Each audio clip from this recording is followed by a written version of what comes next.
Interviewing is a really important, obviously, part of getting a job at Stryker, and there's different things that we look for in the different interview kind of stages. So for a territory manager, we would be looking for somebody who can really demonstrate understanding of their sales experience and how they have contributed to their success. So often people come in and talk about their sales experience and the numbers that they've hit or the awards that they've gotten, but won't be as clear about the why and the how they contributed. So we really want people to be able to convey to us, their role in the success that they've had, what their business plan looked like, how they devised it, the steps they went through, and then ultimately how they contributed to their success or how they've built their businesses up. And so to come, directly into a territory management role, we really want them to be able to convey that to us in an interview situation and be really clear about it.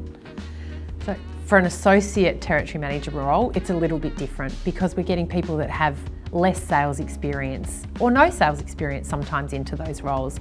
But what we want them to be able to demonstrate is the want to have sales and an understanding of what that involves at us. So whether they've spoken to people currently working in sales positions, either in Stryker or in other medtech businesses.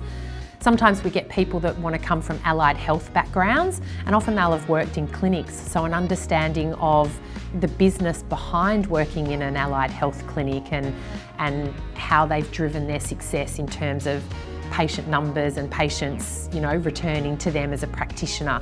That's really important for them to understand the link between what that is and how they're selling themselves and how they drive success for their practice. So less around necessarily the sales number, but still an understanding of what's important in sales and a real understanding of what that means at Stryker. For an MPS role, we want them to be able to display some clinical acumen, and that's difficult to do in an interview scenario. So coming to us with an understanding of what the role is, definitely having spoken to our MPS team, and that's easy for them to reach out to them either on LinkedIn, and most of them will respond and connect with people on LinkedIn, and always happy to talk about the benefits and the challenges as well of working as an MPS at Stryker. So that would be a must, I would say.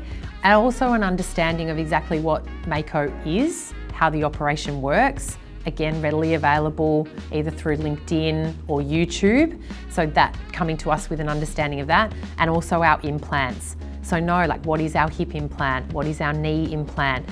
And having an understanding of, just maybe some of the differences around those things. So they would be the most important things to come to us with a knowledge that, you understand some of those things and have put the work into knowing where you want to have the role and how it's important, how it fits in with our structure. So what you're going to get in the first 12 to 24 months, it's going to be overwhelming. There is a lot to learn. So we're going to start with the MPS role because that's probably where we employ the bulk of our people now, and it's where our most robust training program is. So in the first 16 weeks that you start with us, it will be about what are the basic orthopaedic concepts of a hip replacement and a knee replacement, and how to do those conventionally with the instruments. It will involve a lot of time shadowing our team in theatre, so a lot of in-field learning will take place, as well as with workshops in our bioskills room and using the loan kits, understanding how to put them together, the sequence of the instruments that are required for each of those hip replacement and knee replacement cases, and you will receive a lot of support in that. And so we try and break it down into little bite-sized chunks for people. When people come to us as an MPS, we try and set the expectation that really you're not going to be a fully contributing MPS team member until you're about 12 to 18 months into the journey, because there's the 3 applications to learn. So there's Mako Total Hip, Mako Total Knee, and Mako Partial Knee. And each of those is a different training program and a different set of case sign-offs, but you're fully supported through those. We don't put anybody in the deep end. We have a team big enough that means that you will do 3 case sign-offs for conventional knees and up to 6 case sign-offs with somebody else for Mako knees, and that's on top of the dozens and dozens of cases that you will have seen with other people in theatre. So it's a really supported environment, and I think that's the benefit of coming to a bigger team and a bigger company where we can really support that training journey. Along the way though, you will be able to tick off milestones and feel like you're contributing, whether that's doing a conventional hip replacement or a conventional knee replacement, going to your Mako training, ticking off your knee courses. There's a lot of things that you can feel like you're progressing within your journey within that time. But that first kind of 12 to 18 months, it's exciting, but it can be overwhelming as well. But there's certainly, there's a world of stuff out there that happens in theatre that people don't even kind of know about, and so it's really, it's exciting. In terms of the sales team and people that come in territory management's or associate territory management role, you will do that same kind of first onboarding for the conventional hip and knee replacements, because your role is a lot about being in theatre and understanding the needs of your customers, being the orthopaedic surgeons, and how to target and sell to them. So you will go through that same supported first initial 16-week program, as well as spending a lot of time in theatre, and then just getting to know your surgeons on your patch and having one-to-one meetings with them, usually with a regional manager to support you in that environment as well, and to do a transition and make sure the introductions are done really well. Then it's a little bit, again, it's depending on the needs of the territory and the team as to whether or not you will go through those kind of 3 Mako applications and the Mako training program, and that decision's really made on a case-by-case basis. The other thing that you'll learn at Stryker from a sales perspective is best-in-class sales training.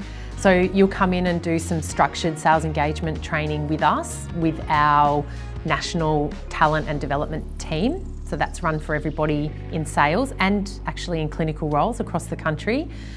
The other thing that we do regularly is one-on-one sales coaching. So with your regional manager or with other tenured salespeople, we really put a high importance on that one-on-one training, and that will help you to target better, to understand, where you're really going to focus to really propel your business to that next level. And then you'll also get the opportunity to be involved in our quarterly business reviews from a territory management and associate territory management view. That's when we get the sales team together. You really have to have a good understanding of your business plan, but you'll develop that in conjunction or in team with your regional manager, present to the rest of the sales team and get the feedback from them. So they will help you in terms of who you should be targeting or how or what the next step be. So that real collaborative approach to success, like individual success, but team success is really important here.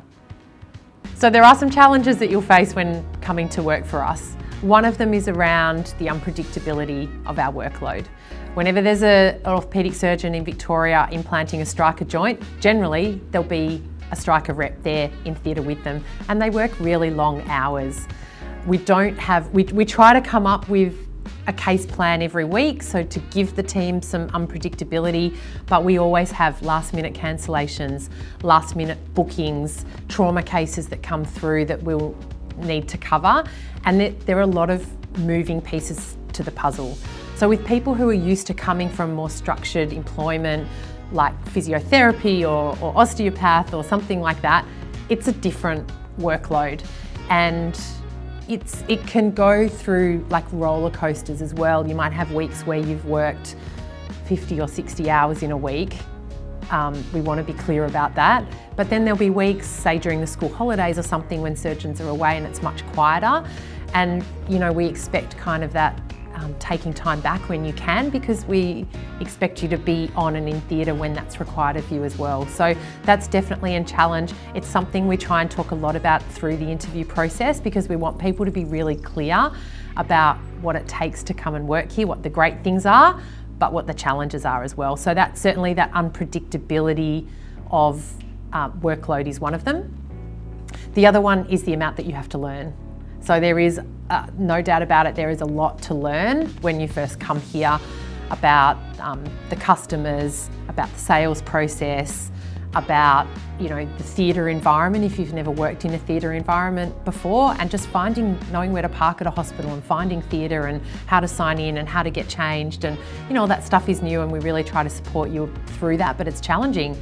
And then there's the clinical aspect, technical aspect of what you need to learn, both with hip replacement, knee replacement, and then the Mako robot on top of that. So it's a challenge, and we find that, you know, often people feel like their brains are exploding, but you know, we try and take the time and hold your hand through that and make it as easy as possible. But it is a challenging environment to start with.